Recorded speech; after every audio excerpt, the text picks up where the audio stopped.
দুঃস্বপ্নের মতো সময় পার করছে সিরিয়ানরা। বাশার আল আসাদের হাত থেকে মুক্তি মিললেও এখন দেশটিতে ঢুকে পড়েছে ইসরায়েলি বাহিনী।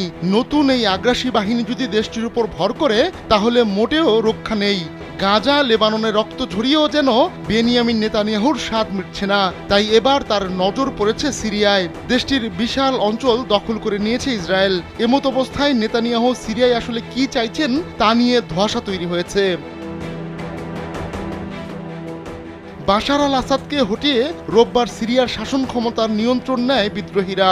হায়াত তাহরির আল শামের নেতৃত্বে বিদ্রোহীদের জোট দেশটিতে নতুন অন্তর্বর্তী প্রধানমন্ত্রীও নিয়োগ দিয়েছে।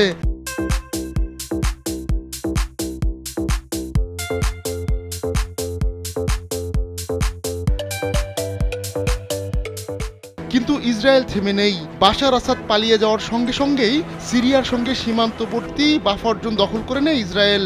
এরপর থেকেই চলছে ইসরায়েলি বাহিনীর বিমান হামলাও। মুহুর্মুহু এসব হামলায় সিরিয়ার সামরিক সক্ষমতা রীতিমতো ভেঙে পড়েছে। বলা হচ্ছে সিরিয়াকে সামরিকভাবে ঘুরে দাঁড়াতে শত শত কোটি টাকা ঢালতে হবে। শুধুমাত্র গেল 48 ঘন্টায় সিরিয়ার ভেতর প্রায় 300টি বিমান হামলা চালিয়েছে ইসরায়েল। পাশাপাশি চলছে স্থল অভিযানও। ব্রিটেন ভিত্তিক Syrian observatory for human rights বলছে ইসরায়েলি হামলায় দুর্বল হয়ে পড়েছে সিরিয়ার বিমান বাহিনী। মিডল ইস্ট মনিটর এক প্রতিবেদনে জানিয়েছে ইসরায়েলি ট্যাঙ্ক কুনেইত্রা ছাড়িয়ে এখন সিরিয়ার রাজধানী দামেস্কের উপশহরে পৌঁছে গেছে। এখন তাদের অবস্থান কাতনা থেকে মাত্র 3 কিলোমিটার ও দামেস্ক থেকে 20 কিলোমিটার দূরে। স্থানীয় সূত্র জানিয়েছে আর্না, হিনা ও আল হুসাইনিয়ার মতো দামেস্কের দক্ষিণাঞ্চলেও বেশ কয়েকটি শহরতলি দখল করে নিয়েছে ইসরায়েলি বাহিনী।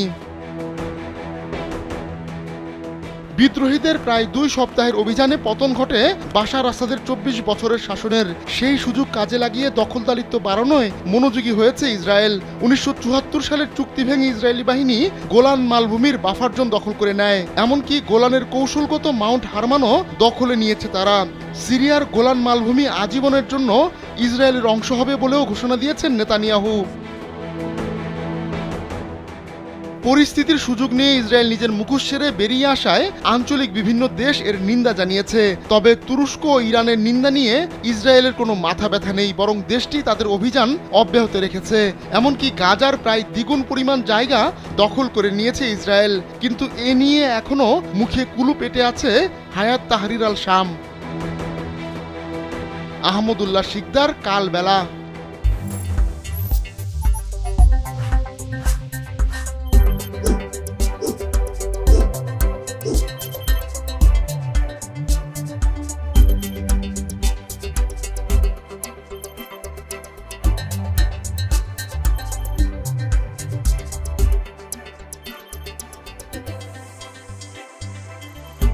you